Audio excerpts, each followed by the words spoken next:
Selamat datang dan terima kasih sudah bergabung di diskusi yang diadakan oleh Jelajah Bhinneka atau JB dan Setara, semua tidak berjarak. Oke, jadi ini adalah diskusi keempat atau diskusi terakhir dari rangkaian diskusi kerjasama Jelajah Bhinneka dan semua tidak berjarak atau Setara. Di diskusi pertama, kita sudah bahas soal body shaming, tentang bagaimana kita bisa menghargai tubuh kita. Lalu diskusi kedua, kita juga sudah membicarakan tentang pendidikan yang inklusif, yaitu bagaimana pendidikan harus dapat diperoleh oleh semua orang.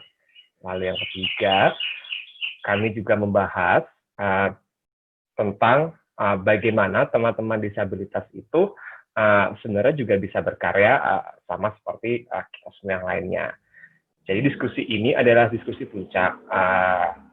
Jadi kami berharap banget nih sama teman-teman, karena hari ini kita mau bahas soal toleransi. Jadi akan ada 4 pembicara, termasuk saya sendiri, saya Krishna dari Jelajah Bhinneka, lalu ada Tiara juga dari Jelajah Bhinneka, lalu dari teman-teman semua tidak berjarak atau setara, itu ada Mas Indra dan Mbak Ivena. Oke. Jadi mungkin yang pertama kami akan bahas, kita semua akan bahas tentang toleransi. Toleransi di sini aku akan ngobrol sama Tiara.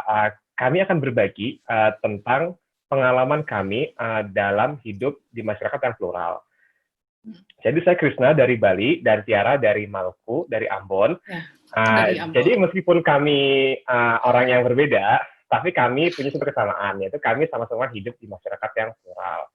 Oh iya, di diskusi nanti, kami juga berharap teman-teman bisa ikut berpartisipasi dan membagikan pengalamannya, supaya ngobrolnya lebih asik pastinya. Oke, mungkin aku mau nanya ke Tiara nih. Tiara, di Ambon, ini kan masyarakatnya plural ya? Ya. Bisa aku bilang, nggak ada agama yang mayoritas, karena semua sama-sama banyak. Lalu gimana dinamika kehidupan beragama di masyarakat di Ambon yang pernah kamu rasakan? Oke, halo semuanya, selamat siang. Terima kasih juga udah mau gabung di acara kita hari ini. Nah Mas, buat orang Ambon nih sebenarnya kalau kita ngomongin soal keberagaman dan toleransi itu sebenarnya ada satu istilah namanya, yaitu piala gandong. Itu udah ada dari zaman dulu, istilahnya nenek moyang kita lah. Nah, kalau untuk kehidupan beragam sendiri nih Mas, mungkin ada yang tahu kalau dulu Ambon sempat konflik ya. Nah, sebelum konflik itu, jadi salah satu tradisi yang paling aku ingat itu adalah kalau misalnya kita lagi mau hari perayaan agama nih Mas, misalnya kalau dari Muslim mau Lebaran, dari Kristen misalnya mau Natalan nih. Nah biasanya nanti saling ngirim.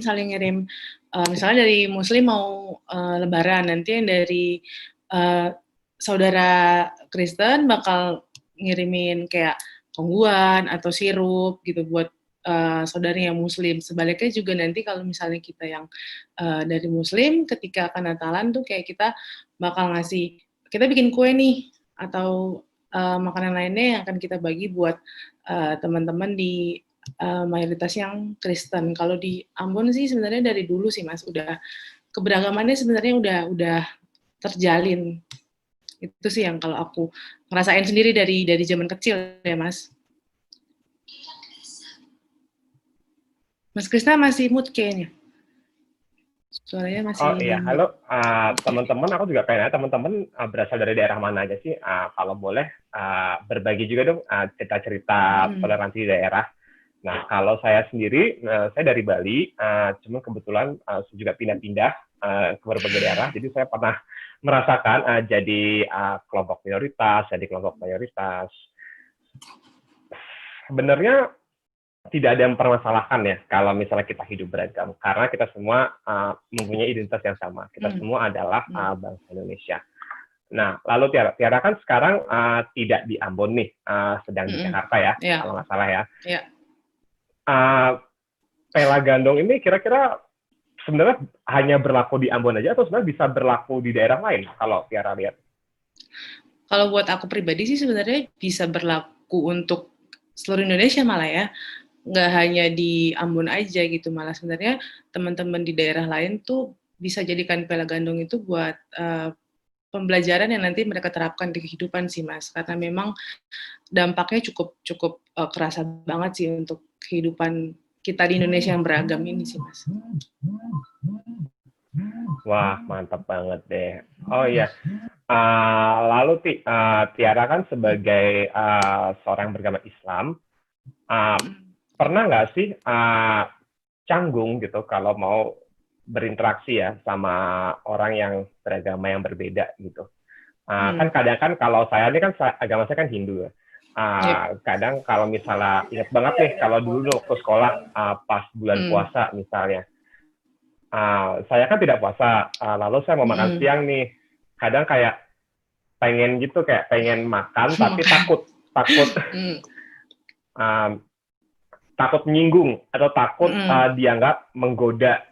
Nah, kalau misalnya Tiara lagi puasa nih, lalu aku mau makan, aku sebaiknya harus gimana Tiara? Kalau aku sih ya mungkin kayak banyak teman-temanku juga yang non-muslim nih, misalnya kalau aku puasa, terus kayak mereka udah nggak tahan nih Mas, kayak mau makan, kayak, Ti, sorry gue boleh makan nggak, gitu, kayak better mungkin sebenarnya sih kitanya pun nggak masalah gitu, kalau misalnya Mas Krisna mau makan nih, aku juga nggak masalah gitu kan, tapi mungkin ya untuk saling menghargai aja mungkin ya kayak minta izin atau kayak sorry ya aku mau makan bukannya mau maksud nyinggung gitu. Kalau aku sih sebenarnya kayak gitu aja sih Mas. Kayak lebih ke apa ya? Mungkin kayak kita minta izin aja sih. Oke deh. Nah, sebaiknya memang begitu ya. Kadang kalau misalnya kalau di Hindu sendiri kan untuk puasa kan hanya 1 kali setahun, yaitu pas hari raya Nyepi ya. Dan kebetulan sih nggak ada yang nanya itu ya, jadi aku tidak pernah merasakan ada yang bertanya Chris boleh makan atau enggak. Tapi kalau ada tuh beberapa teman kalau di aku biasanya mereka nanya, Krisna kamu kan Hindu ya, kamu makan sapi atau enggak?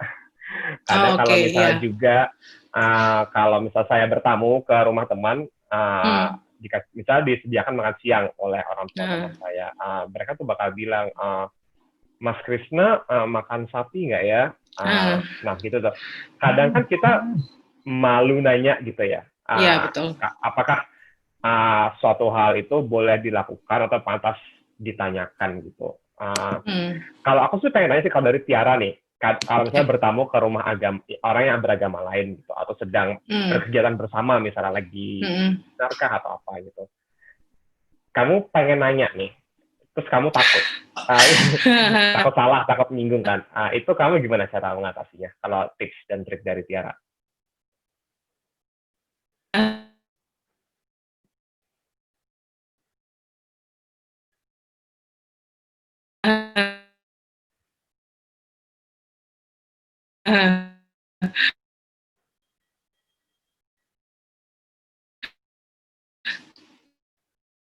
Oke, Tiara, ada gangguan sinyal sepertinya. Apakah masih bergabung? Halo, Tiara.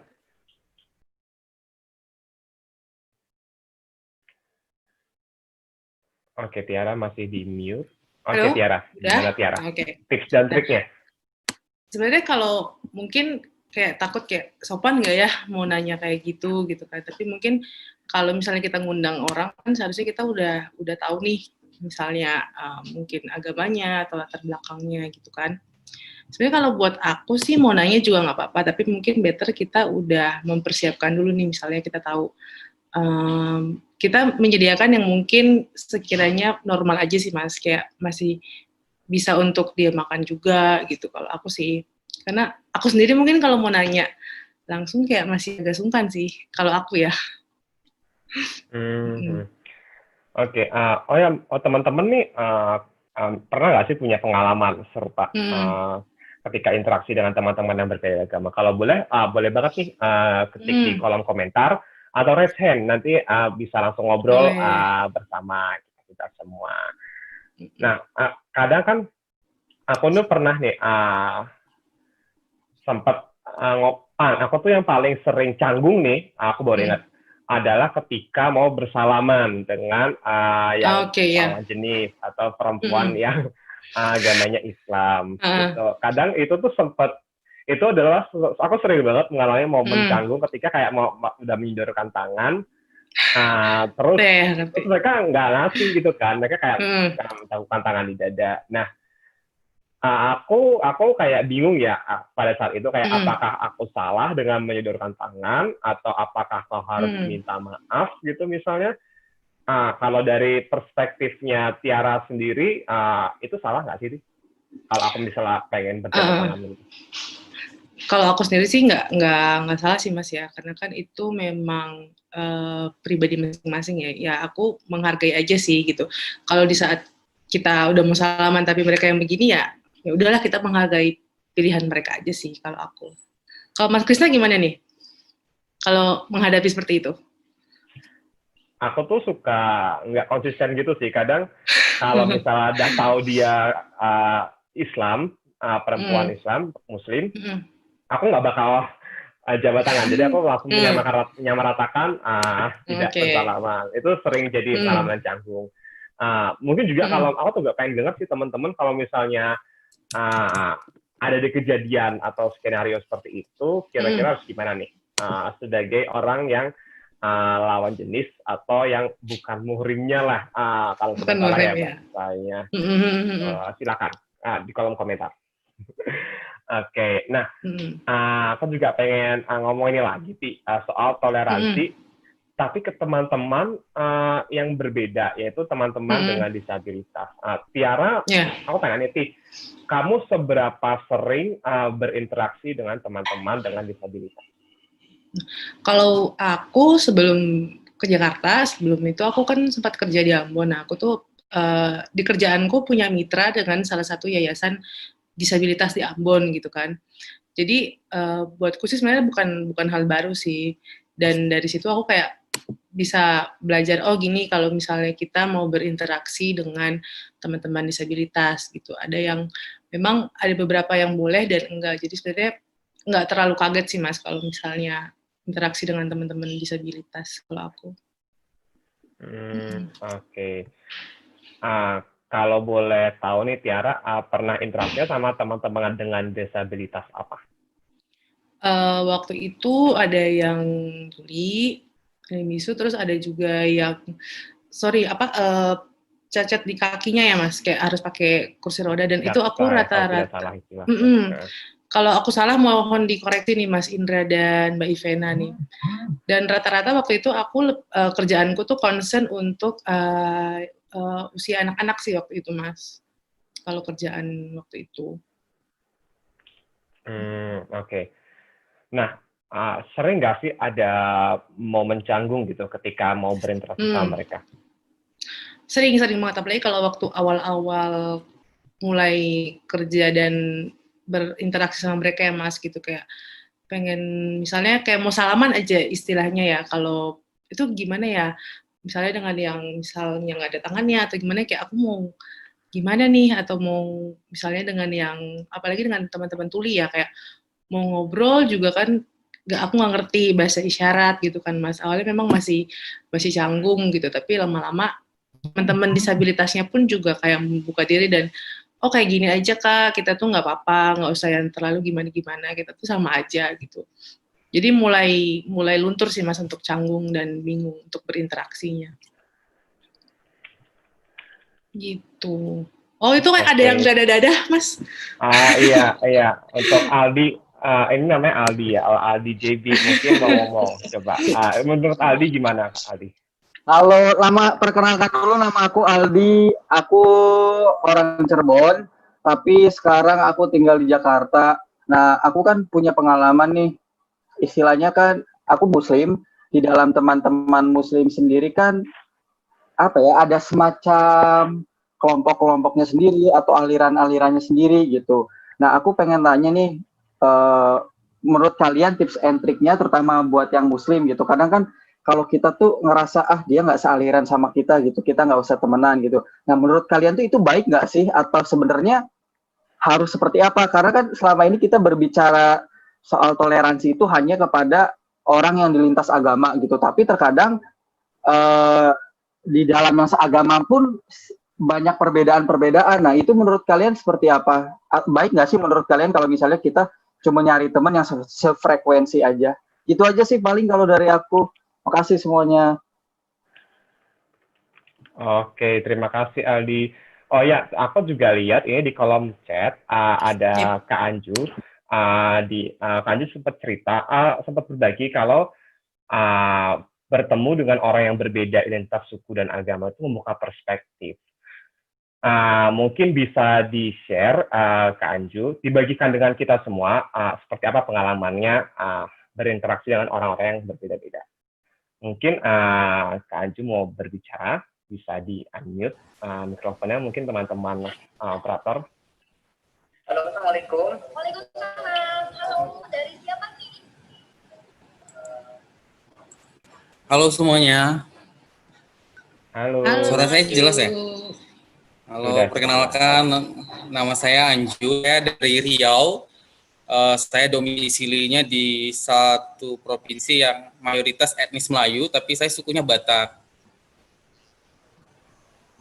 Nah, kalau saya terima kasih banyak kesempatannya telah mengizinkan saya untuk berbagi mengenai apa sih kesan atau hal yang didapat ketika kita melakukan interaksi relasi dengan orang-orang yang berbeda. Saya bersyukur bahwa saya mempunyai banyak teman yang berbeda suku dan agama, dan itu bukan hanya say hello saja, tapi berkomunikasi dan berjumpa bahkan bersahabat hingga saat ini gitu. Baik dari berbagai suku lah. Jadi saya sempat saya pernah ngajar di Papua, saya kuliah di Jawa, S1 dan profesi guru. Saya juga pernah ke Maluku ikut interface sama dengan Tiara. Saya jumpa Tiara itu di Maluku. Lalu saya dari suku Batak gitu, dan semua perjumpaan itu yang membuat saya itu semakin percaya bahwa perbedaan itu adalah given. Jadi sesuatu yang realitas yang nggak bisa kita tolak, dan itu anugerah gitu. Kita harus menerima itu, dan perbedaan itu bukan menjadi halangan kita untuk sama-sama melakukan kebaikan gitu. Malah saya guru sejarah teman-teman semuanya, saya percaya bahwa para pahlawan di masa lalu itu tidak pernah membatasi diri mereka untuk hanya berhubungan dengan atau bergerak bersama-sama hanya satu suku atau satu agama. Jadi para pendiri bangsa, nenek moyang kita dari dulu itu memang sudah berkolaborasi, bekerja sama dari berbeda suku, agama untuk sama-sama berjuang mencapai kemerdekaan. Jadi bagi saya itu fakta yang dan itu bagian dari jati diri kita sebagai bangsa Indonesia. Itu saja mungkin yang bisa saya bagikan teman-teman semua. Wah, terima kasih atas pengalamannya sudah dibagikan ke teman-teman. Tentunya benar banget. Mungkin pastinya dong kita semua setuju nih kalau dengan pengalamannya Mas Anju, karena ya memang itu yang akan terjadi kalau kita bertemu dengan orang-orang yang berbeda, kita berdiskusi, saling mengenal, saling memahami. Lalu aku mau lanjut nih ke Mas Indra dan Mbak Ivena dari Semua Tidak Berjarak. Tadi kan aku sama Tiara udah sempat nyinggung dikit nih soal interaksi dengan teman-teman disabilitas. Mungkin karena sekarang ini kan banyak berkegiatan bersama teman-teman disabilitas. Kira-kira tipsnya apa aja sih untuk berinteraksi dengan teman-teman tuli, misalnya teman-teman netra. Lalu kalau aku juga pengen tahu perspektifnya Mas Indra dan Mbak Ivena soal toleransi ketika bertemu orang yang berbeda. Seperti apa kira-kira yang harus dilakukan? Mungkin dari Mbak Ivena dulu. Mbak Ivena, silakan.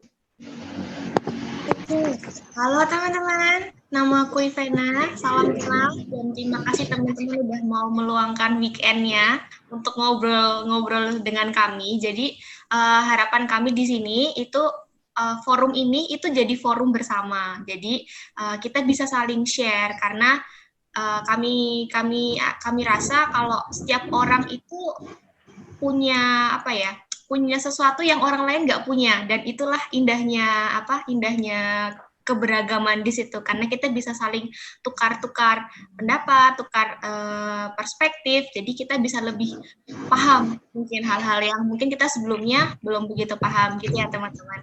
Nah, tadi Mas Krisna sempat memantik ya tentang bagaimana sih berinteraksi dengan teman-teman disabilitas. Nah, ini menarik sih, karena kami itu sering banget kadang mengalami kecanggungan sosial juga gitu. Mungkin teman-teman juga kadang bingung juga ya, gimana sih ketika berinteraksi dengan teman-teman disabilitas. Misalkan nih, kalau kan kita kan diajarinnya, kalau teman-teman disabilitas itu kan teman-teman yang dalam tanda kutip lemah dan butuh ditolong. Itu narasi umumnya gitu ya.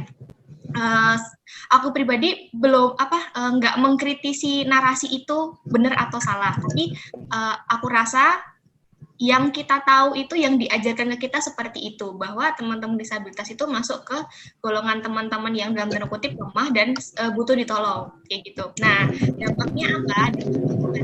Misalkan nih ada kita bertemu dengan teman-teman disabilitas, misalkan teman-teman netra gitu di jalan, dia jalan gitu kan bawa tongkat, terus kayak langsung kadang ada orang yang refleks gitu langsung bantuin, misalkan bantuin dia nyebrang atau bantuin apa. Mungkin kalau kita lihat secara umum ya terus kenapa gitu, emang bukannya seharusnya seperti itu gitu. Nah, tapi kadang hal kayak gitu tuh bisa menimbulkan kecanggungan buat kita kayak gitu. Nanti mungkin Mas Indra bisa cerita juga ya. Kalau aku itu yang paling sering ngalamin kecanggungan itu masalah dibantu kayak gitu. Kadang aku ngerasa gitu, misalkan nih kan aku kan kebetulan aku disabilitas fisik, jadi tanganku nggak komplit gitu kan. Nah, kadang itu misalkan nih sesimpel aku bawa barang gitu ya.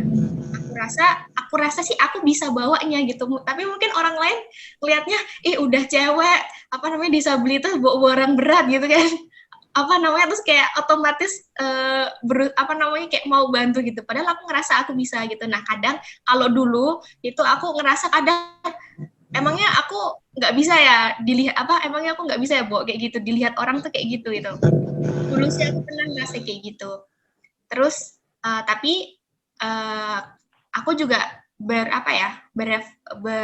berefleksi bahwa mungkin kayak gitu tuh bukan karena orang itu meremehkan kemampuanku, tapi bisa jadi emang mungkin dia memang sesimpel dia mau nolong kayak gitu. Cuma kadang-kadang hal-hal kayak gitu yang buat kita jadi agak canggung kayak gitu. Dan kadang kayak misalkan ada orang misalkan nih kayak itu tadi, misalkan ada orang bukan orang yang kayak aku pernah punya pengalaman paling sering tuh bawa barang sih misalkan.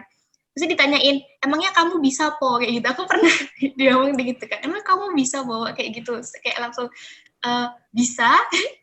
Dan kayak orang tuh kadang suka nggak percaya dengan dengan kemampuan kita kayak gitu. Nah, itu sih yang kadang-kadang bikin canggung kalau aku ya gitu. Nah, kalau misalkan teman-teman yang lain mungkin ada beberapa yang pernah sharing dan aku pernah ngobrol-ngobrol itu, misalkan nih kayak teman-teman netra tadi itu. Nah, kebetulan kayak di sini ada Mas Tio, nanti mungkin Mas Tio bisa menambahkan ya, bisa sharing juga gitu. Karena kadang-kadang misalkan nih kalau kita bertemu dengan teman netra itu gimana menyapanya, atau misalkan gimana sih ketika kita mau berkontak dengan teman netra itu, kadang kan masih suka bingung ya, apakah kita ngobrolnya mencoba untuk memperhatikan mukanya atau gimana, karena kan kadang hal-hal seperti itu kita nggak banyak yang tahu kayak gitu. Nah, kadang-kadang hal-hal kayak gitu bikin kecanggungan sosial sih. Cuma kalau aku pribadi ya, kecanggungan sosial itu sebenarnya jadi salah satu wadah pembelajaran paling menarik sih, karena di situ kita menemukan bahwa ya kita kadang nggak bisa memperlakukan orang itu secara sama, dan disitulah kita melatih untuk berempati dengan lawan bicara kita tersebut kayak gitu. Dan jangan sampai misalkan nih kan kadang kalau aku pribadi ya kadang misalkan nih canggung secara sosial dengan siapa gitu, terus kadang tuh kedepannya mau mencoba berinteraksi lagi dengan orang itu tuh jadi kayak sungkan gitu loh. Nah kayak gitu kan sebenarnya agak kurang bagus ya, karena kita jadi membatasi diri gitu loh. Nah kadang-kadang mungkin masalah relasi baik itu apa ya dari teman-teman disabilitas sendiri atau teman-teman mungkin yang teman-teman umum yang mau berteman dengan teman-teman disabilitas karena ngerasa canggung gitu, jadi akhirnya nggak mau apa ya sungkan untuk memulai lagi gitu loh, memulai berinteraksi lagi. Nah itu mungkin yang menyebabkan gap ini nggak akan selesai kayak gitu. Jadi kalau aku pribadi sih jangan sampai awkward gitu-gitu tuh jadi apa ya? Jadi batasan sih buat kita untuk terus-menerus mencoba gitu. Karena aku rasa relasi itu bukan sesuatu hal yang smooth dan langsung dibangun sekali kayak gitu. Itu sih menurutku. Nah, mungkin Mas Indra boleh menambahkan dari perspektifnya, atau Mas Tio mungkin boleh bergabung juga untuk menambahkan ceritanya. Monggo silakan. Silakan Mas Indra, nanti Mas Tio mungkin bisa menyusul. Iya, terima kasih Mas Krisna, Mbak Ivena. Selamat siang teman-teman semua. Kenalin, namaku Indra. Saya seorang penyandang disabilitas fisik juga, seperti Vena, di bagian tangan kanan. Sebelum bercerita tentang kecanggungan sosial yang seperti dialami Vena, mungkin aku ingin berbagi tentang pendapat perspektif saya tentang disabilitas dan toleransi gitu.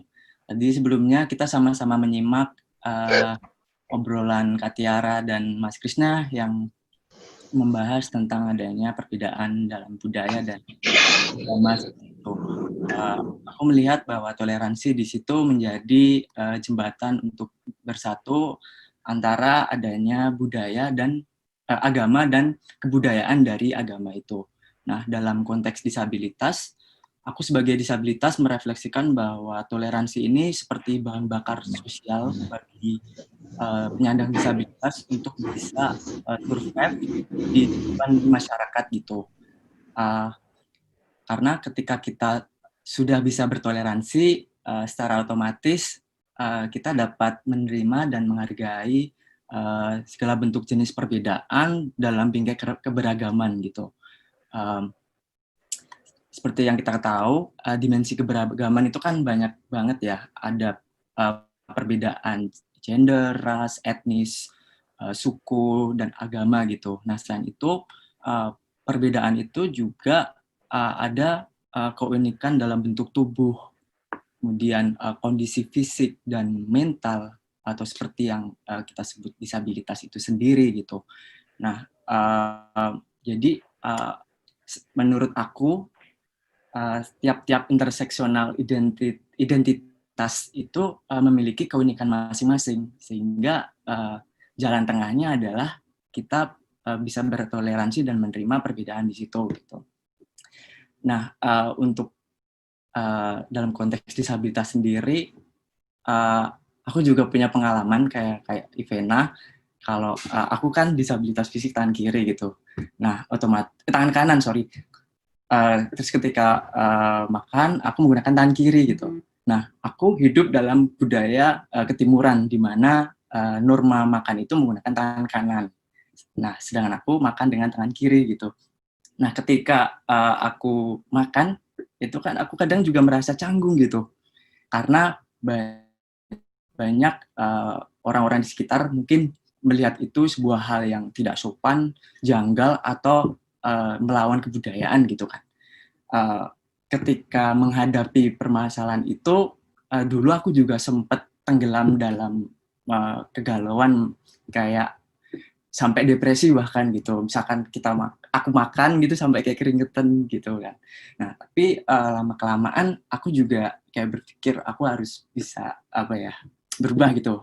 Nah, salah satu yang aku lakukan ya aku mencoba menerima diri dan aku membangun komunikasi dengan orang-orang atau teman-teman sekitarku.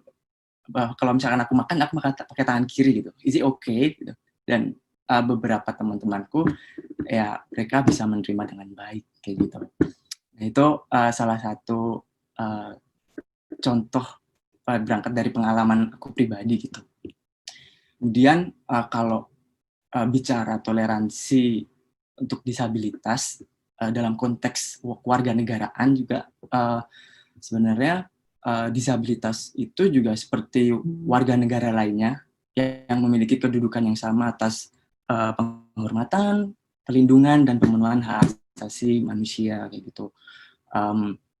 Apalagi sekarang kan di Indonesia sudah memiliki Undang-Undang Nomor 8 tahun 2016, di mana di situ mencakup pemenuhan hak untuk penyandang disabilitas sendiri.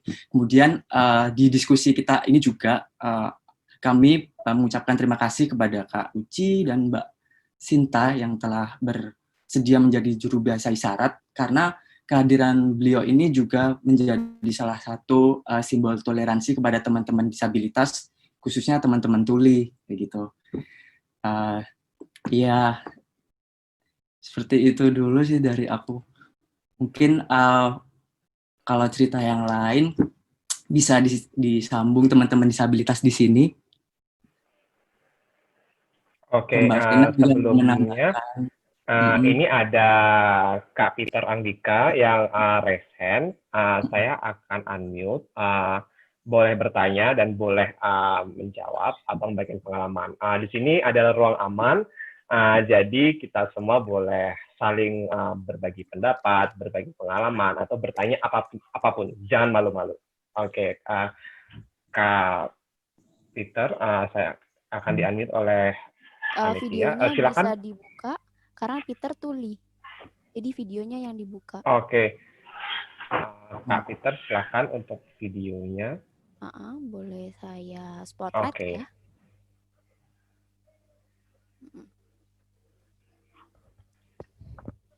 Halo semuanya, nama saya, perkenalkan dulu, nama saya PHIETE. Nama syarat saya Peter, seperti ini. Saya seorang tuli dan saya menggunakan bahasa isyarat. Jadi banyak orang-orang yang tidak tahu bahwa kami ini tuli atau tidak, seperti itu. Karena kalau dibagi teman-teman disabilitas biasanya akan sangat terlihat kan. Sedangkan untuk teman-teman tuli biasanya banyak yang tidak tahu bahwa kami seorang tuli, karena secara dalam bentuk kami terlihat sama dengan teman-teman lain. Biasanya kalau misalnya pernyataan mengatakan sesuatu hal ABCD, kalau misalnya orang mau ngobrol, saya biasanya akan menyatakan maaf saya tuli gitu. Lalu saya tuli, lalu orang itu entah kenapa akan menjarak kepada saya saat saya bilang bahwa saya seorang tuli. Saya tidak tahu kenapa hal itu terjadi. Maksudnya kenapa setiap orang yang saat saya menyatakan bahwa diri saya tuli, mereka seperti mengatakan bahwa ya sudah lebih baik berjauhan dengan saya. Kedua, pernah juga satu pengalaman, saya bertanya kepada seseorang,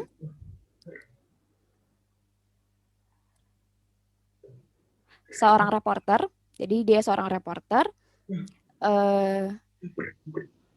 jadi ekspresinya seperti ekspresi yang bingung ya, seperti itu. Jadi ada ekspresi bingung, jadi ekspresi bingung itu bisa kita lihat di daerah alis. Nah, itu merupakan ekspresi yang sebenarnya kami sendiri pun memahami itu. Terus kami bilang bahwa kalau misalnya saya menyatakan kepada reporter itu bahwa harus mensosialisasikan dulu bahwa memahami bagaimana seorang tuli harus saat berbicara kepada seorang tuli, bahwa kami seorang tuli, kami menggunakan isyarat sebagai bentuk bahasa kami. Seperti itu. Cara komunikasinya sebenarnya bisa-bisa saja kami saling berkomunikasi, karena kita sendiri kan misalnya ada orang menyatakan harus bisa belajar bahasa isyarat dulu, atau kalau tidak, kalau misalnya saya tidak bisa bahasa isyarat, bagaimana caranya untuk bisa berkomunikasi dengan tuli? Sebenarnya bisa-bisa saja dengan teks. Kita semua di sini pasti punya handphone, betul? Dengan handphone itu kita bisa saling men-teks satu sama lain, yang dimana kita bisa saling berkomunikasi dengan teks itu. Jadi tidak perlu berjauhan atau menjaga jarak sama saya hanya karena saya seorang tuli. Kita bisa sama-sama saling berdiskusi. Dan mari di sini merupakan suatu bentuk cara untuk bisa menyadarkan bahwa disabilitas pun punya caranya masing-masing untuk saling terbuka, seperti itu. Oke, terima kasih Kak Victor atas jawabannya. Sama aku juga ingin ini sih menanyakan, kalau tidak salah ya, untuk teman-teman dengan disabilitas tuli ini bisa mengerti gerak bibir dan emosi.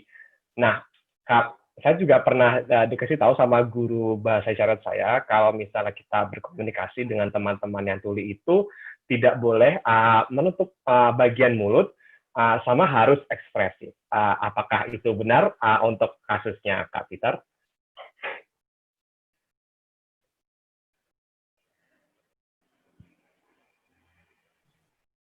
Iya, betul. Jadi ketika misalkan teman-teman dengar sedang menutup mulutnya, kita tidak bisa melihatnya secara maksimal.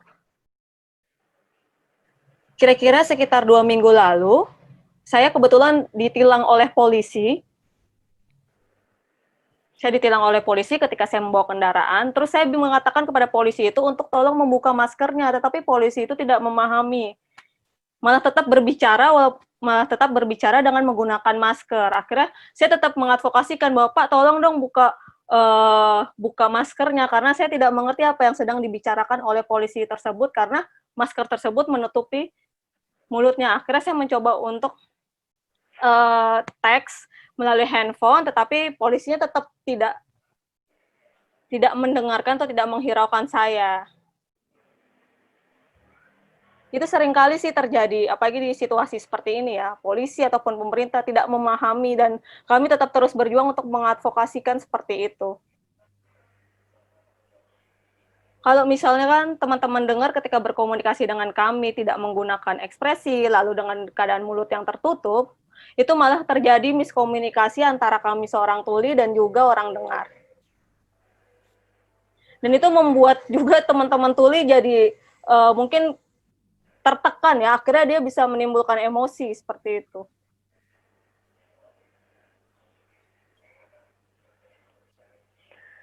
Oke, terima kasih Kak Peter. Lalu aku juga pengen nanya ke teman-teman dengan disabilitas lainnya nih. Sebelum masuk ke Katio tadi baru gabung ya.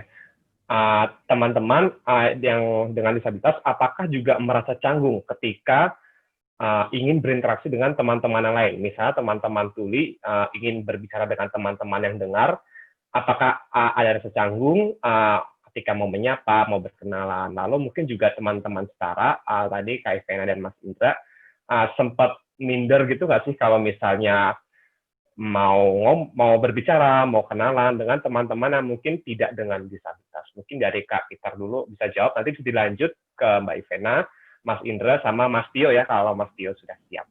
Silakan, Kak Peter.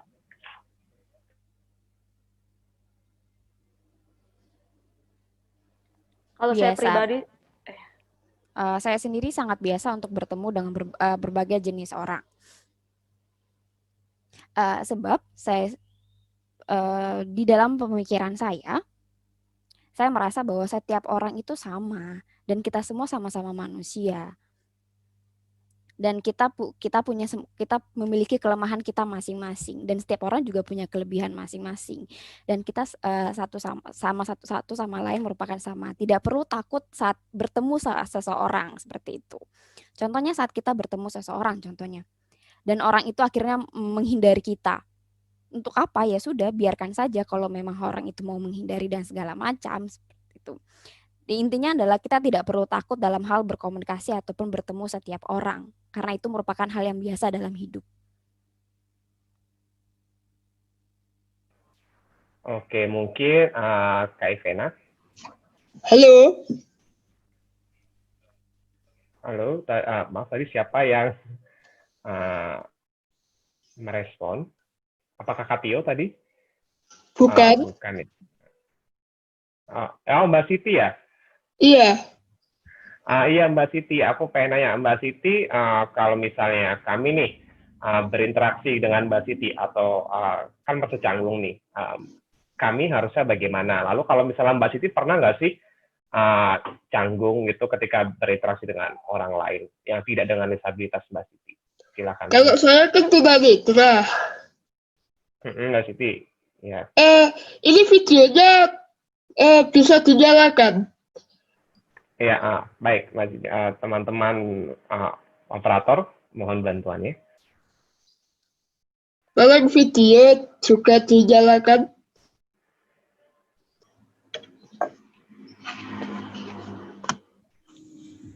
Sudah bisa, Mbak Siti? Videonya? Oke, sudah. Sudah? Sudah, Mbak Siti. Saya dari Blitar. Saya seorang tunanetra. Kadang saya sendiri kalau bersosialisasi dengan orang yang maksudnya tidak cacat, itu biasanya saya mentalnya kadang lemah. Karena kadang karakter orang-orang yang normal itu kadang nggak mengerti perasaan kita selaku tunanetra. Jadi kadang kalau bicara itu asal-asal bicara sehingga menyakiti hati si tunanetra gitu. Oke, lalu Mbak Siti, jadi sebaiknya kalau misalnya kami mau menyapa Mbak Siti atau mau berkenalan, berarti langsung aja ya Mbak Siti ya, nggak usah memandang kondisi fisiknya Mbak Siti ya, berarti ya? Ya kan kita hidup di dunia ini berdampingan dengan sesama makhluk. Semua makhluk itu adalah ciptaan Allah tentunya. Jadi kita nggak usah lah membeda-bedakan. Ini cacat, aku nggak mau berteman sama ini. Itu kan namanya sama saja menghina yang menciptakan kita. Oke, baik Mbak Siti. Lalu pengen nanya lagi nih Mbak Siti nih, Mbak Siti pernah minder nggak Mbak Siti kalau misalnya mau berinteraksi dengan orang lain? Ya, kalau orangnya itu dilihat dari suaranya itu galak, sadis, gitu mending saya kadang menjauh sama dia daripada nanti hati ini tersakiti kan ya. Gimana gitu. Oke, berarti ketika kita semua mau berinteraksi dengan siapapun sebenarnya ya, itu adalah bagaimana cara kita menyampaikannya ya, Mbak Siti, bukan kata-katanya benar atau salah atau maksudnya, tapi kayak bagaimana kita menyampaikannya, apakah sopan ataukah ramah gitu ya Mbak Siti ya? Iya, benar. Kalau misalkan dilihat orangnya kurang ramah pada kita ya kita kan juga nggak mungkin toh nyelondoh ke mereka, tanya-tanya, jelas-jelas mereka nggak ada respon sama kita ya. Oke, oke. Iya, ini aku baru kepikiran sesuatu nih. Untuk teman-teman, ketika kita mau bertoleransi kan, kita harus saling mengenal, tidak menyinggung, tidak melukai perasaan orang lain. Nah, aku mau pengen nanya nih ke teman-teman yang dengan disabilitas. Teman-teman ini apa ya? Kadang saya mau memanggil misalnya Mbak Siti itu adalah orang tunanetra. Misalnya Mas Indra dengan tunadaksa, kalau nggak salah namanya Mas, aku lupa, nanti bisa diklarifikasi. Nah, itu menyinggung nggak sih kalau misalnya aku menyebut dengan seperti itu? Mungkin bisa dijawab. Ya, kalau tunanetra itu nggak nyinggung sih. Memang kenyataannya memang tunanetra. Masa tunanetra mau dibilang normal kan ya nggak mungkin. Oke. Lalu kalau Mas Indra, kalau misalnya kayak saya nih melabeli Mas Indra gitu dengan orang dengan disabilitas itu, saya menyinggung nggak sih Mas sebenarnya, Mas Indra? Ya, Mas Krisna, makasih pertanyaannya. Soal terminologi penyebutan ini juga memang krusial ya untuk bagi teman-teman disabilitas gitu kan. Contohnya mungkin ada teman tuli yang mana dulu teman tuli itu disebut tunanetra gitu.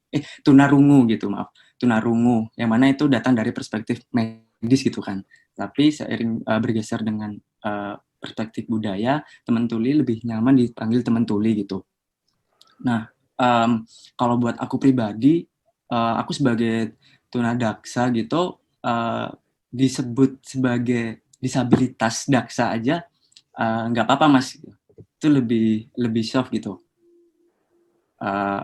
Juga ngomongin terminologi tentang penyandang disabilitas ini kan juga berevolusi ya. Dulu penyebutannya itu penyandang cacat gitu kan.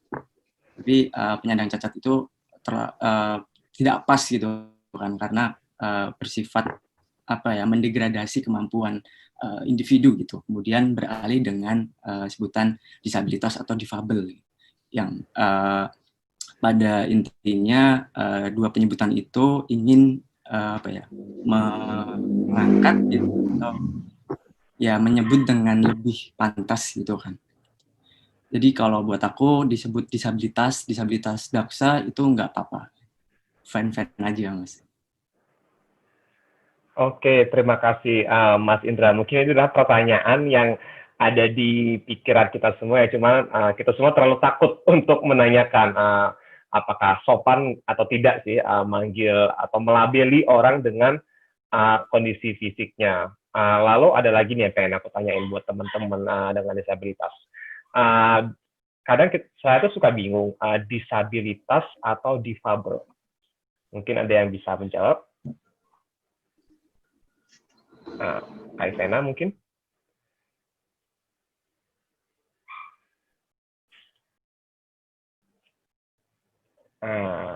Kak Sena apakah masih bergabung bersama kita? Halo, halo Kak. Jaringannya agak error kayaknya. Kalau dari aku sendiri, untuk masalah penyebutan ini kadang gampang-gampang susah ya. Karena yang pertama itu kaitannya juga dengan faktor individunya masing-masing kayak gitu. Dan memang makanya penyebutan term, kalau tadi Mas Indra bilang terminologi itu berevolusi itu supaya semakin ke sini bisa lebih humanis. Karena tadi yang udah disampaikan teman-teman juga bahwa kita tuh sama-sama manusia yang hanya memiliki cara yang berbeda untuk melakukan sesuatu kayak gitu. Nah, kalau dulu itu sebutannya cacat, tuna itu kayak semacam kita itu manusia yang less than gitu loh. Kita manusia yang kurang dari gitu. Nah, makanya sekarang disebutnya lebih ke arah disabilitas atau difabel kayak gitu. Kalau aku pribadi lebih senang dipanggil dengan sebutan difabel kayak gitu, karena dengan disebut sebagai teman difabel, aku merasa aku diakui bahwa aku memiliki kemampuan meskipun dengan cara yang berbeda kayak gitu. Nah, mungkin kalau teman-teman lain kayak teman-teman netra itu lebih suka disebut itu teman-teman netra. Terus kalau teman-teman tuli ada terminologi teman tuli dan teman dengar. Kalau misalkan kayak aku ngomong kayak gini itu sebutannya teman dengar kayak gitu. Nah, hal-hal seperti itu mungkin yang bagus kalau kita jadi pengetahuan umum bersama ya. Jadi biar kita juga lebih tahu, oh bagaimana sih kita harus memperlakukan satu sama lain kayak gitu. Kalau dari aku gitu, Mas Krisna. Mungkin dari teman-teman lain ada yang bisa sharing gitu. Apakah pernah mengalami kendala ketika mau berinteraksi dengan teman-teman difabel atau teman-teman dengan disabilitas karena bingung mau menyapanya seperti apa gitu. Mungkin menarik juga ini kita tanya ke teman-teman yang ada di sini. Mungkin Mas Krisna atau Mas Indra bisa bantu untuk meng-up nih teman-teman yang lain. Oh, nih ada Mas Yudhistira Barata nih, raise hand. Mungkin boleh kita pindah ke Mas Yudhistira ya.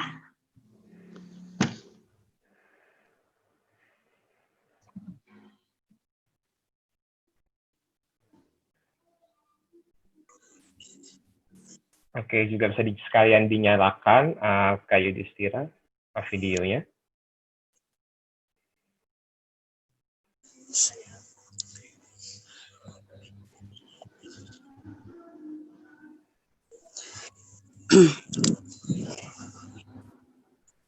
Ya, selamat siang teman-teman semuanya. Siap. Selamat siang. Ini kamarnya pas ya nih? Masih belum ke arah muka, Kak Yudhistira. Oke, siap. Sudah aman. Oke. Selamat siang. Sebenarnya nama akun ini bukan nama asli saya. Oke. Nama saya Winsel. Saya tinggal di Jakarta. Saya ingin sharing nih pada teman-teman semua. Saya bersekolah di SMP negeri dan itu bergabung dengan teman-teman yang non disabilitas. Kendala pasti ada. Itu terutama ketika pembelajaran menggunakan gambar seperti matematika, bahkan latihan IPS kemarin pun itu bergambar. Tapi untungnya saya ada yang membantu gitu, jadi bisa untuk belajar. Terus apa lagi ya? Kalau saya di masalah penyebutan sih, saya sama aja ya. Disabilitas ataupun difabel itu sama aja sebenarnya. Kalau saya pribadi. Terus apakah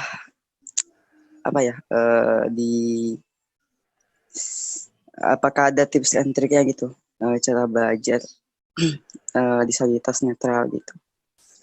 Mungkin sedikit dari saya. Terima kasih. Oke, terima kasih atas sharingnya. Dan kebetulan banget nih 2 minggu yang lalu ya, kalau nggak salah ya, dari Jelajah Bhinneka dan Setara bahas tentang pendidikan yang inklusif. Salah satu poin yang dibahas, apakah sekolah inklusif ini perlu lebih dikuatkan fondasinya supaya bisa menerima semua anak-anak dengan kemampuan apapun untuk bersekolah.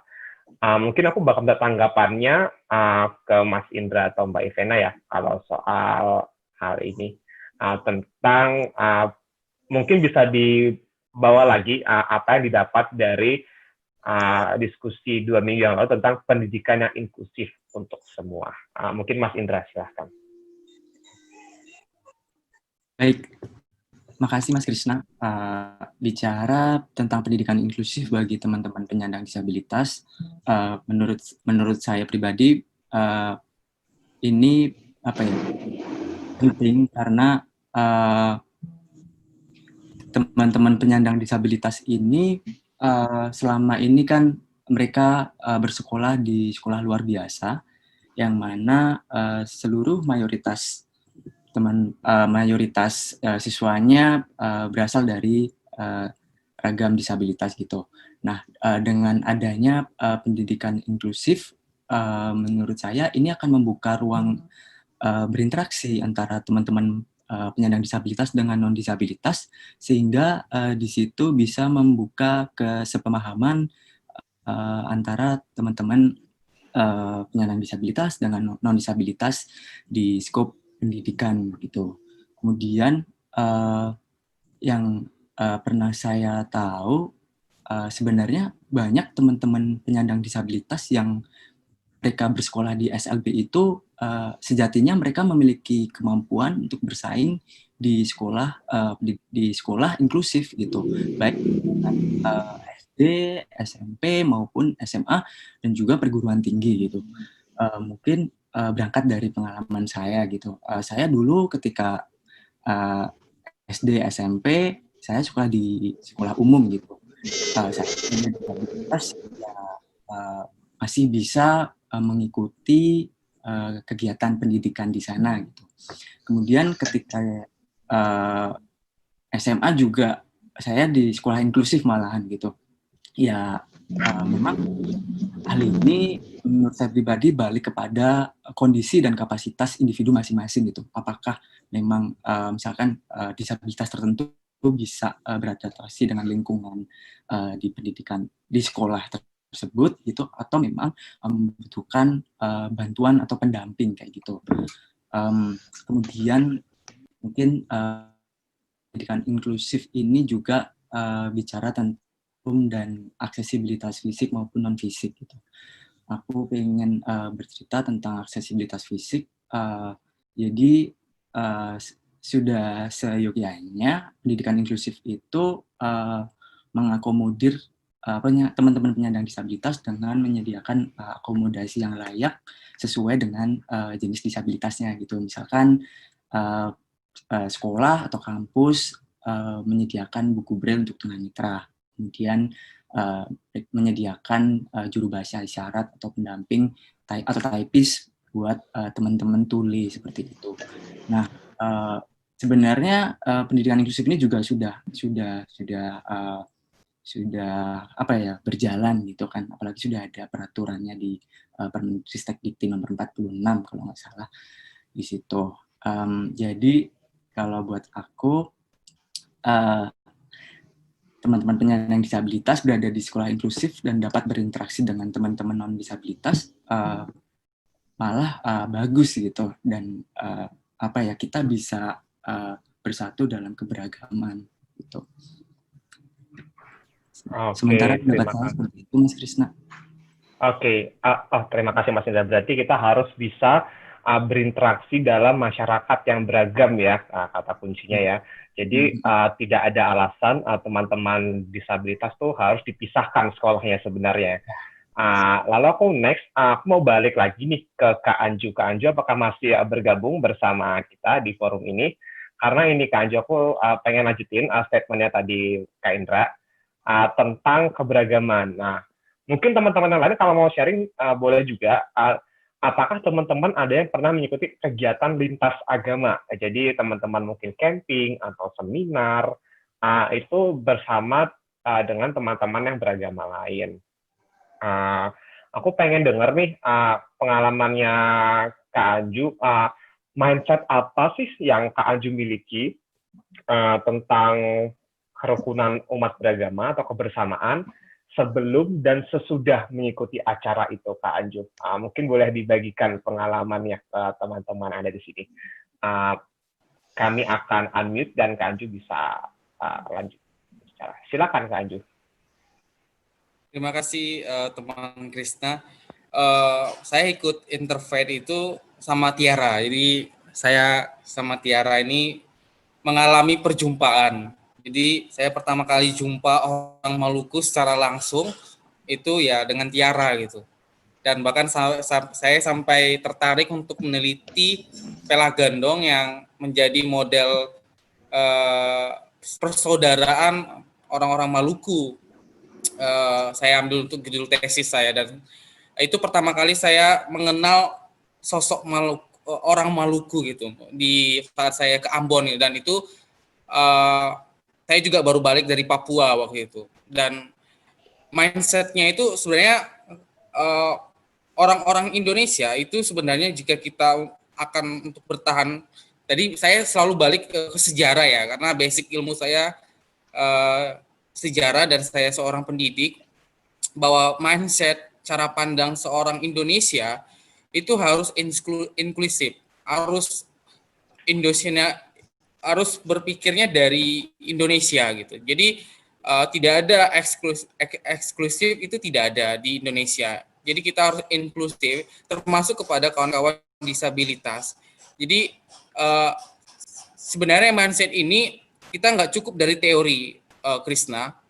Kita harus mengalami perjumpaan, harus berdialog, harus berelasi sosial. Tanpa itu semua bagi saya itu kita hanya sebatas teori. Karena banyak juga orang cerdas, orang terdidik yang masih saja rasis, masih saja diskriminatif, dan masih saja yang tidak menghargai sebuah anugerah atau tidak menghargai suatu given. Nah, bagi saya tidak cukup orang belajar sejarah hanya dalam buku teks. mengenal orang Maluku, orang Papua, bahkan teman-teman dari disabilitas itu nggak cukup dari buku-buku teks. Jadi cara mindsetnya itu harus juga diimbangi dengan kita harus berani berinteraksi sosial. Tadi saya melihat bahwa ada perbincangan mengenai soal etika yang berbeda agama gitu. Apakah kita harus bersalaman atau harus soal makanan. Terus kita sama teman-teman disabilitas juga bagaimana cara kita bersikap. Bagi saya itu semua juga memang pengetahuan penting. Misalnya kita kayak Krishna berpengalaman mengenai seorang muslimah yang tidak bisa bersalam, ya kita harus menghargai. Dan itu kan ada yang dari pengetahuan dan perjumpaan ya, dan kita harus hargai. Tapi itu tidak menjadi halangan kita untuk berkomunikasi dan berdialog. Jadi menurut saya Krishna, mindset itu penting sekali karena itu akan mempengaruhi kita bertindak, berperilaku. Tapi mindset juga paling penting bagi saya. Ya ini pengalaman saya pribadi. Mindset itu baik berbicara tentang keberagaman maupun disabilitas, itu kita harus mengalami perjumpaan dengan orang-orang yang berbeda dengan kita. Maka mindset kita akan benar-benar terbuka gitu, dan kita nggak berpikir sempit gitu, nggak cukup buku teks saja yang kita pelajari. Itu mungkin Krishna. Oke, terima kasih Kak Anjo. Ini Kak Erika ini katanya mau sharing nih. Mungkin Kak Erika bisa di unmute dan dinyalakan videonya. Bisa dibantu teman-teman operator. Halo, siang semuanya. Siang, Kak Erik. Halo, apa kabar Mbak? Gimana kabar? Alhamdulillah sehat. Senang masih terus ikutin diskusi-diskusi kita. Iya. Aku mau sharing sedikit mungkin buat teman-teman yang baru ikut diskusi hari ini. Jadi mau kenalin dikit nih tentang Jelajah Bhinneka. Dan ini juga aku mau pengen respon tadi yang dibilang sama Mas Anju. Bener banget, yang namanya perjumpaan dengan yang berbeda itu sangat penting.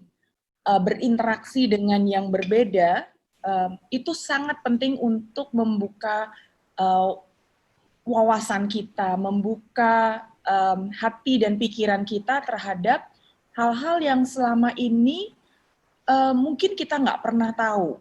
Nah, Jelajah Bhinneka waktu itu sebenarnya simple banget ya dibuatnya, dibentuknya.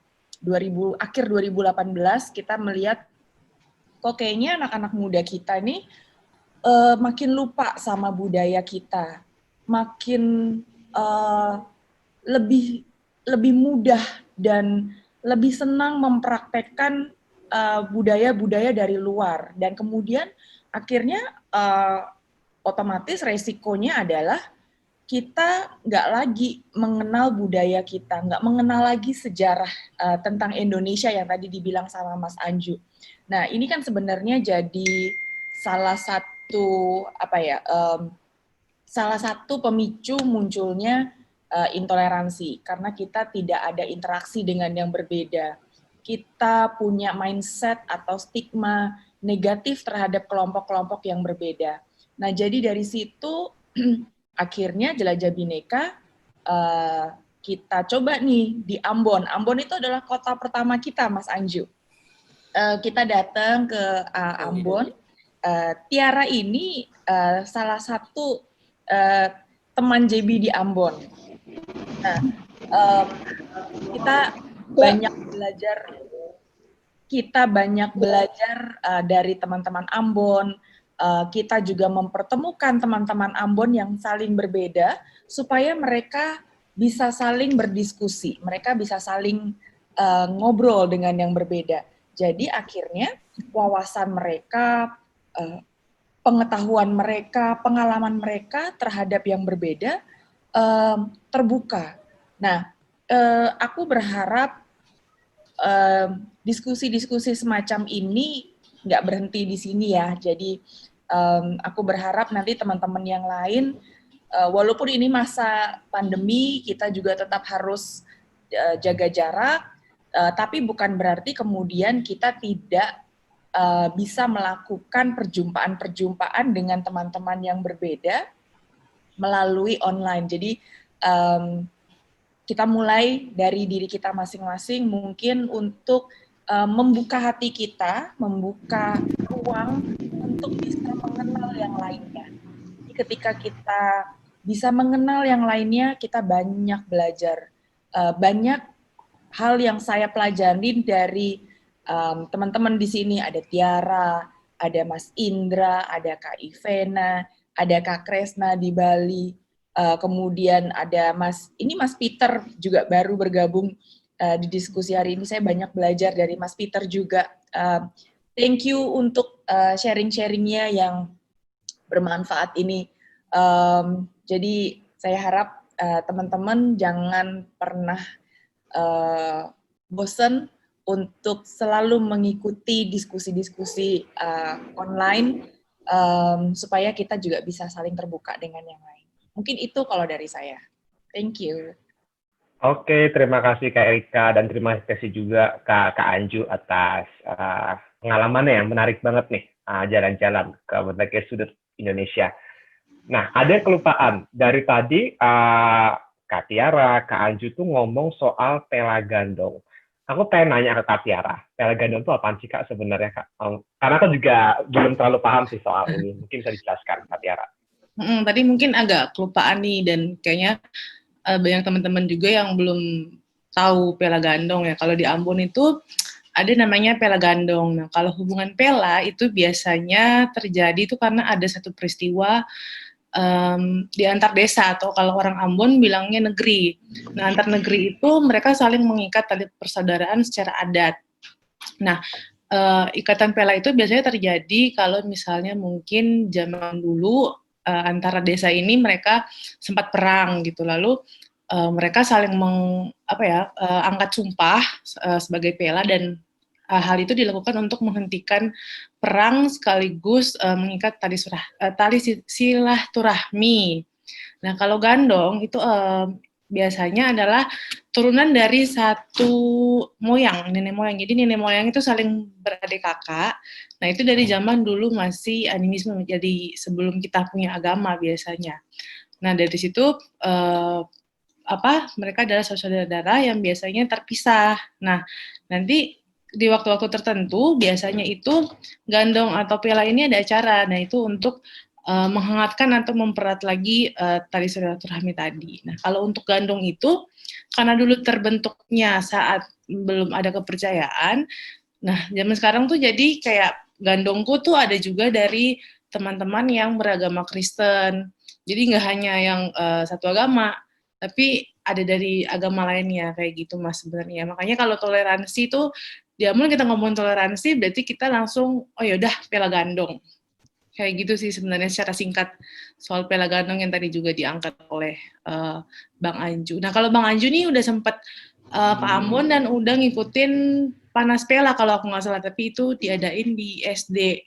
Nah, di Ambon itu juga panas pela itu diadakan di antar sekolah. Waktu itu SMP. Jadi sekolah yang berada di mayoritas agama tertentu akan pela dengan sekolah yang berada di mayoritas agama tertentu juga. Jadi mereka dibuat untuk saling berinteraksi gitu. Karena kan mungkin setelah kerusuhan ada segregasi ya. Jadi tempat tinggal sedikit ada terpisah gitu. Jadi dengan pela itu juga digunakan di sekolah supaya nih saling interaksi lagi nih. Jadi nggak hanya misalnya anak-anak di mayoritas Muslim hanya di Muslim atau Kristen di Kristen gitu Mas. Jadi itu yang kita gunakan di Ambon sih. Gitu Mas Krisna. Wah, oke. Berarti kuncinya kita harus saling bertemu, saling berdialog, dan saling memahami pastinya ya. Nah, aku di pengalaman aku sendiri, ketika aku mengikuti berbagai acara lintas agama, itu sering sekali banyak yang menanyakan tentang hal-hal kecil. Misalnya, apakah beragama Hindu itu boleh melakukan ini, apakah boleh melakukan itu. Jadi banyak pertanyaan-pertanyaan yang membuka diskusi yang lebih luas dan lebih dalam lagi. Nah, aku mau nanya nih ke Kak Dias, karena Kak Dias juga pernah bilang pernah mengikuti kegiatan lintas agama. Nah, hal menarik apa yang Kak Dias alami selama di kegiatan itu? Atau hal menarik apa yang ditemukan dalam kegiatan itu? Kak Dias, silakan. Ya, oke. Terima kasih atas waktunya. Mohon maaf saya belum bisa menyalakan video karena kondisinya lagi kurang memungkinkan di rumah. Cuman saya ingin cerita terkait dengan pengalaman saya ikut kegiatan interfaith kali ya, interfaith camp mungkin yang sama kayak Kak Uju dan juga Kak Tiara pernah ikuti sebelumnya. Jadi interfaith ini saya ikuti tahun 2015, di mana saat itu saya belum ketemu sama Indra, Vena, Tio dan juga Angga. Jadi jauh sebelum kita bertemu. Dan saat itu memang fokusnya lebih kepada bagaimana antarumat beragama di kawasan Yogyakarta itu saling bertukar pikir tentang bagaimana kemudian memanusiakan manusia dengan pendekatan agamanya masing-masing secara harmoni gitu kan. Nah saat itu saya pribadi ikut serta, dan yang saya ingat itu mungkin nanti Kak Tiara mungkin bisa lebih mengelaborasi kali ya. Ada namanya 12 nilai keberagaman atau 12 value of peace gitu kan. Yang mana dia salah satu di antaranya adalah bagaimana akhirnya saling menghormati satu sama lain gitu kan. Nah disitulah saya belajar kemudian bagaimana mengerti bahwa saya Hindu bagaimana, Kristen bagaimana, dan bahkan kita kemudian saling mengklarifikasi hal-hal yang kemudian dianggap tabu gitu. Misalkan contoh, kita bertanya kepada teman-teman yang Kristen gitu kan, kayak kenapa Tuhan ada 3 gitu kan. Nah itu kan hal-hal yang kemudian buat teman-teman yang Muslim itu tidak masuk dalam logika kita gitu kan. Bagaimana kita mungkin menyembah Allah yang satu, tapi kok di agama lain menyembah Tuhan yang 3 gitu kan. Atau hal-hal yang kemudian sama-sama kita memiliki keingintahuan, tapi daripada kita kemudian menimbulkan kecurigaan, kemudian kita klarifikasi, dan akhirnya disampaikanlah kemudian, oh ini maksud ini, dan akhirnya output dari sana akhirnya kita menjadi manusia yang jauh lebih humanis, manusia yang kemudian jauh lebih mengerti bahwasanya keberagaman adalah salah satu kemewahan tersendiri untuk rakyat Indonesia, dan itulah yang kemudian ngebuat saya kemudian jauh lebih toleran kepada teman-teman yang berbeda jenis kelamin, berbeda ras, suku, agama, dan segala macam. Termasuk akhirnya hal tersebut yang kemudian membuat saya memilih untuk berteman dengan teman-teman yang berbeda latar belakang dengan saya, termasuk dengan Indra, Vena, Angga dan Tio juga, yang kemudian saya akhirnya merasa jauh lebih mengerti apa yang kemudian dinamakan keberagaman itu sendiri gitu kan. Jadi makna keberagaman yang akhirnya kita sempitkan pada termin suku, agama, ras itu kemudian bisa diperlebar dengan masuknya teman-teman, misalkan contoh teman-teman disabilitas, teman-teman LGBT segala macam, yang intinya adalah kita kemudian lebih kepada membuat mereka jauh lebih nyaman karena kita saling menghormati satu sama lain kayak gitu mungkin. Mas Krisna, terima kasih. Wah, oke, seru banget, terima kasih Kak Dias. Berikutnya, ada Kak Tio mau raise hand ini. Kak Tio bisa di-unmute sama nyalain videonya. Suara saya sudah terdengar? Sudah, Kak. Oke, terima kasih. Mohon maaf belum bisa menyalakan video karena jaringannya kurang stabil di sini. Hari ini saya belajar banyak sekali dari teman-teman yang bicara di forum ini. Tadi ada Peter yang memperkenalkan budaya tuli. Salam kenal Peter. Ada Mbak Siti juga yang sharing tentang bagaimana pengalamannya hidup sebagai seorang difabnetra. Saya belajar juga dari Kak Tiara soal budaya di Maluku. Tapi ada beberapa, Kak Erika juga terima kasih tadi. Ada beberapa hal yang saya highlight hari ini. Satu yang pertama tadi yang disampaikan oleh Mbak Vena, terkait dengan bagaimana sebetulnya kita harusnya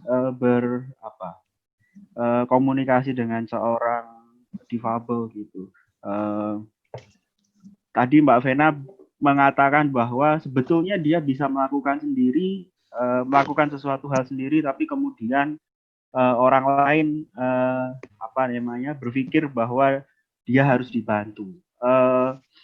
Sebetulnya ada satu prinsip di sini yang harus diingat ketika kita berkomunikasi dengan orang lain, entah itu disabilitas maupun non disabilitas, bahwa prinsip komunikasi itu penting sekali.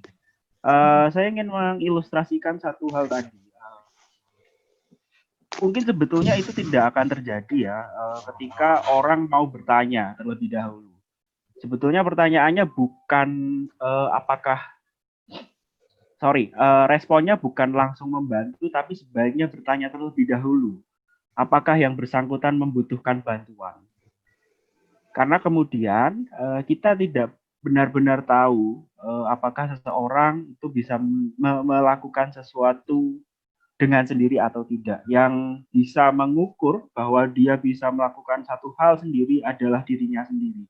Maka sebagai orang lain yang sebetulnya punya niat baik, hal yang kemudian perlu dilakukan adalah bertanya apakah yang bersangkutan butuh bantuan. Misalnya saya gitu, mungkin kalau saya berada di tempat baru sebagai seorang difabel netra, ada di tempat baru, mungkin saya perlu bantuan teman untuk mendampingi saya berjalan karena saya belum familiar dengan lokasi yang saya datangi. Tapi ketika itu ada di lokasi yang memang setiap hari saya datangi, maka saya tidak lagi perlu bantuan itu. Nah, di sini kemudian menjadi penting seseorang bertanya terlebih dahulu kepada orang lain apakah dia perlu bantuan atau tidak.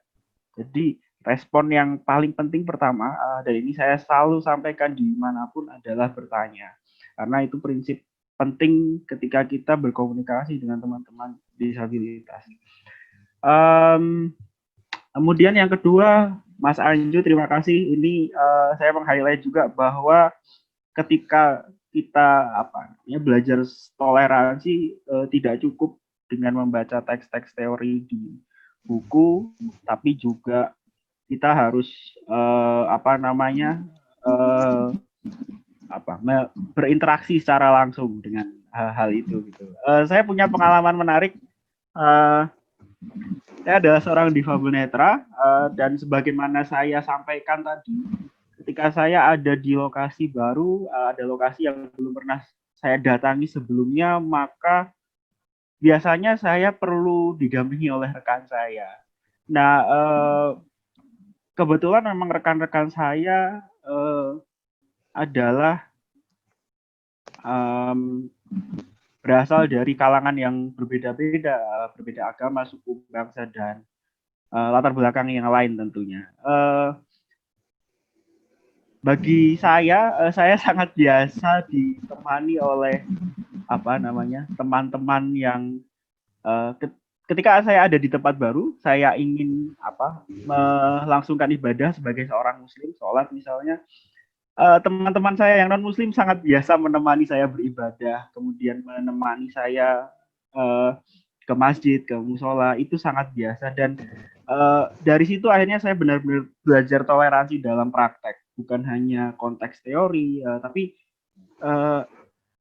bagaimana saya belajar toleransi itu bekerja. Teman saya yang dia non difabel tapi non muslim kemudian menemani saya sebagai seorang muslim yang difabel untuk beribadah. Dan begitu juga saya sebaliknya di situ belajar bahwa misalnya hal yang sepele, ternyata saya baru tahu beberapa waktu yang lalu ternyata kalau teman-teman saya yang Katolik gitu ketika mau Paskah mereka juga ada puasa gitu. Saya juga baru tahu di situ. Dan itu buat saya adalah pengalaman yang luar biasa. Saya highlight sekali bahwa ketika kita belajar soal toleransi itu adalah belajar soal praktek, bukan hanya kita membaca teori, kita harus berinteraksi langsung dengan orang yang punya latar belakang yang berbeda dengan kita. Mungkin itu Mas Krisna, makasih. Terima kasih kembali. Wah, mantap nih. Berarti toleransi itu dipraktekkan, bukan hanya dipelajari. Habis ini ada dua orang lagi nih yang angkat tangan. Ada Mbak Siti dan Kak Peter. Mungkin dari Mbak Siti duluan ya, tadi yang angkat tangan. Silakan Mbak Siti. Iya, selamat sore. Mau sharing lagi nih. tunanetra itu kan biasanya itu walaupun punya kekurangan pasti punya kelebihan tersendiri. Dia ada yang bisa hafal Al-Quran juga ada, yang bisa menyanyi atau di bidang seni juga ada. Bahkan tunanetra itu juga ada, saya temui itu, dia itu punya kemampuan indigo juga, itu ada. Jadi walaupun tunanetra, tapi badannya itu bisa melihat. Saya pernah menemukan tunanetra yang seperti itu.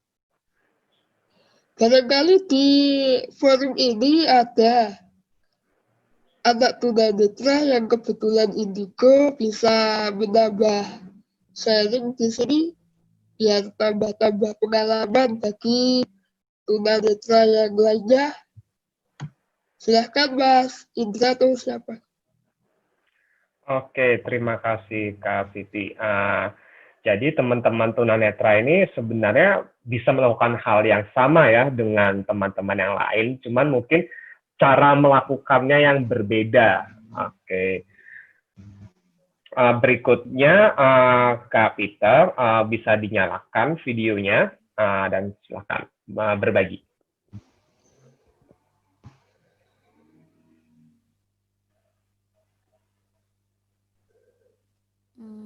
Sebentar, Peter bisa diiniin di spotlight, oke. Saya mau cerita sedikit. Saya ada sedikit tambahan cerita. Pertama,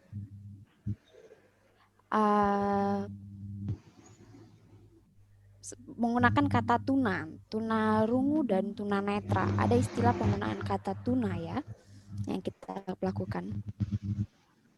Ada orang mengatakan normal, ada penggunaan kata normal. Tadi kan ada kata-kata normal ya. Sepertinya ada juga orang-orang yang bilang seperti bahwa teman-teman tuli atau teman-teman disabilitas, yang mau saya katakan bahwa sama, kita semua itu normal. Dan kita itu sehat secara budi, kita sehat, betul. Antara teman-teman yang kalau bisa dibilang normal ataupun tidak normal, kita sama-sama normal. Dan entah itu teman-teman dengar atau teman-teman tuli, sebenarnya ada kemampuan hal yang sama. Berarti setiap orang punya kelebihan masing-masing dalam hal ini. Yang kedua, saya pernah punya pengalaman sekali waktu saya tinggal di mana?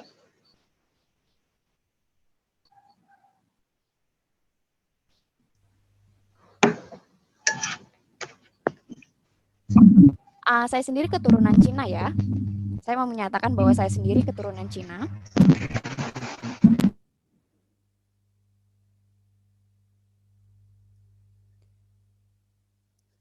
Saya tinggal di Indonesia dan saya seorang yang keturunan Cina. Dan itu agak berat sebenarnya. Kenapa saya bisa bilang seperti itu? Karena saya pernah datang ke masjid.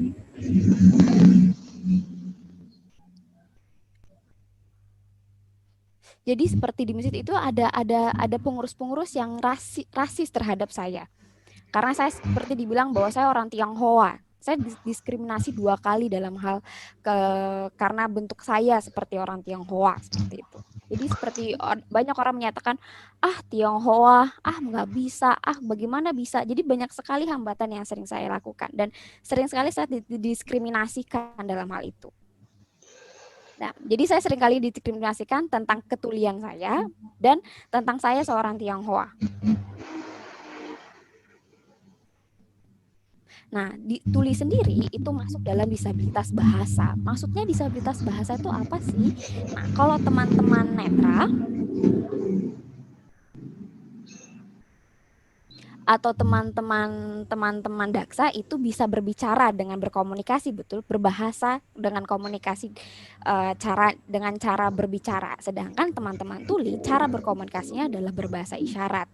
Itu maka menyatakan bahwa kami itu disabilitas bahasa karena bahasa kita berbeda.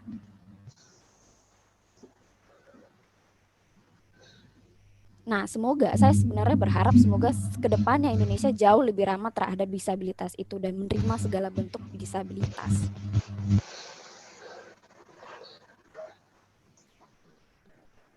Oke, terima kasih Kak Peter atas sharingnya. Jadi ternyata teman-teman dengan disabilitas ini juga mengalami masalah yang sama ya, pengalaman yang sama ketika berbicara tentang toleransi atau kerukunan beragama. Oke, nah aku pengen nanya lagi sih ke Kak Peter sebenarnya. Kak Peter, kalau misalnya nih Kak Peter bertemu kembali dengan orang-orang yang tadi mendiskriminasi Kak Peter ingin berbicara apa dengan mereka?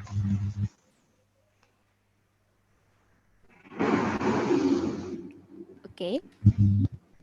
Kalau saya bertemu lagi dengan mereka-mereka yang pernah mendiskriminasikan saya hanya ingin menyatakan, tapi saya sebenarnya sulit untuk bisa mengakomodasikan mereka karena saya membutuhkan seorang akses, yaitu juru bahasa isyarat.